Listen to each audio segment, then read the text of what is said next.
Laat hom 'n vervloeking wees. Vers 9. Soos ons van tevore gesê het, sê ek apostel Paulus nou ook weer, hy herhaal dit.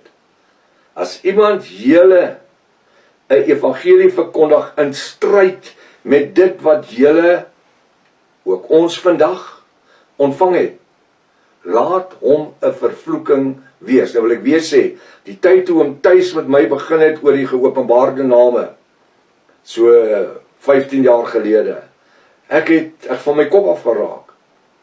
Ek het hom Thys vervloek, want die Bybel het gesê, laat hom 'n vervloeking wees. Al kom 'n engel uit die hemel met 'n ander evangelie. Om Thys het nie as 'n engel gekom, hy het sommer net so uitgeval en my tromp opgevat. En die meer hy oor die name praat en oor die bonatuurlike name, die meer het ek stubborn gewees. So ek het medelee, empatie met mense wat nie dadelik by die geopenbare name vir dit wil gaan nie. Want ek was daar. Ek het 4-voetig vasgesteek. Ek het geglo dis 'n demoon, nou maar 'n engel uit die hemel uit nie. Want apostel Paulus het oor dit geskryf. Soos ons van voor gesê het, sê ek apostel Paulus nou ook weer, as iemand julle evangelie verkondig in stryd met dit wat ek aan julle verkondig het, laat hom of haar 'n vervloeking wees. En ek kan verstaan hoekom mense my vervloek. Ek kan dit verstaan. Maar weet jy wat, dis onkunde. Dis onkunde. Ons het nie geweet nie. Die guns van mense. Galate 1:10. Soek ek dan ook in 2026, dis vandag, die guns van mense? Of soek ek, hy sê, die guns van mense, of van Jahwe Almagtig, dis God? Of probeer ek om mense te behaag? As ek nog mense behaag, dan sou ek nie 'n diensknegt van Jahwe of Jesus Christus wees nie. Vandag wil die Satan almal behaag. Hoekom? Want hy is die vader van die leuns. Hy loop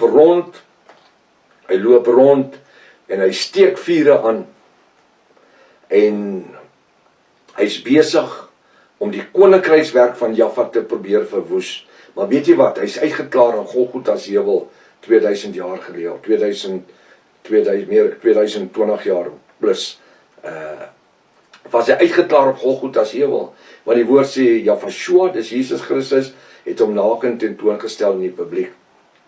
Met al hierdie Bybelse inligting, hierdie is alles Bybelse inligting, ek het dit vir jou gelees uit die Bybel uit, jy het gesit en saam lees, met al hierdie Bybelse inligtings, sal ons net kortliks moet gaan kyk, wat glo die Israel visie mense?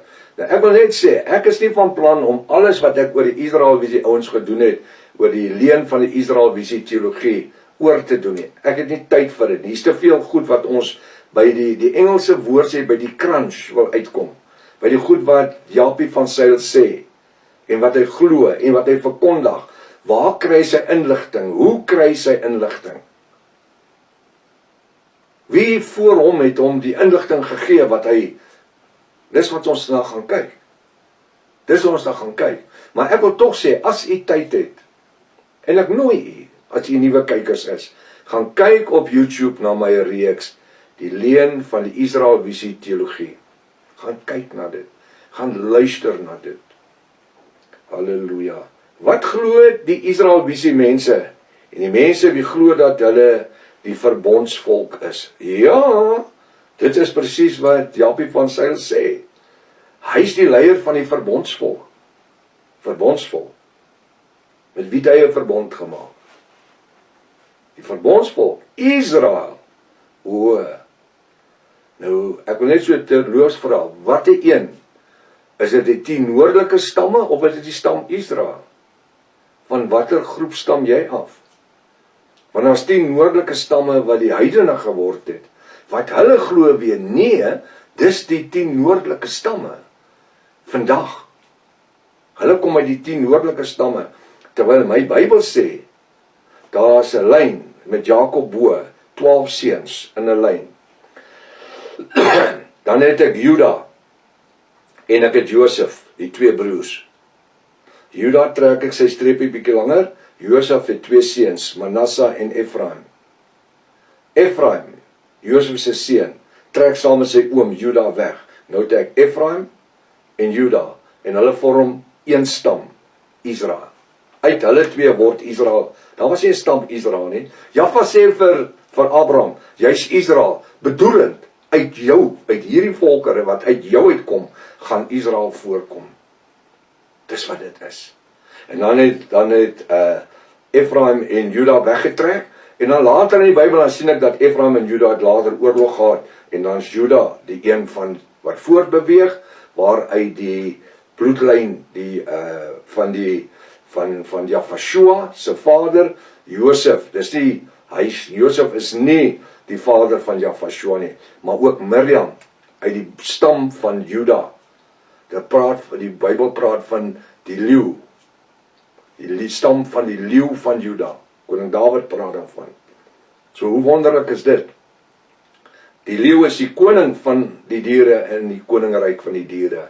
En Jafashua is die koning van alle konings. So, ons gaan na 'n paar goedjies kyk rondom dit wat die Israel mense glo, en waarom glo hulle dat hulle die verbondsvolk is?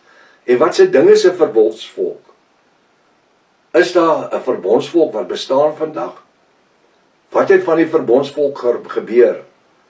Want nadat Israel, ek wil net sê, kom ons sê, nadat keiser Titus 70 na Jafashua Jerusalem ingeval het, na hy 9 maande buitekant, hy kon nie deurbreek nie, en dan deurkom, en hy die Israeliete doodmaak, hulle slag, die kinders teen die mure doodslaan, die soldate, en die paar Israeliete wat oor is, word uitgevoer in Europa in, en dan verbaster hulle met die tsars, en dan word die Jode gebore. Dis eintlik hoe dit werk. Die Jode is eintlik 'n bastergeslag. Dis wat dit is. Dis gemengde bloed. En dis hoe ons dan by dit uitkom. Van die oorspronklike geslag van Juda. Waar is hulle?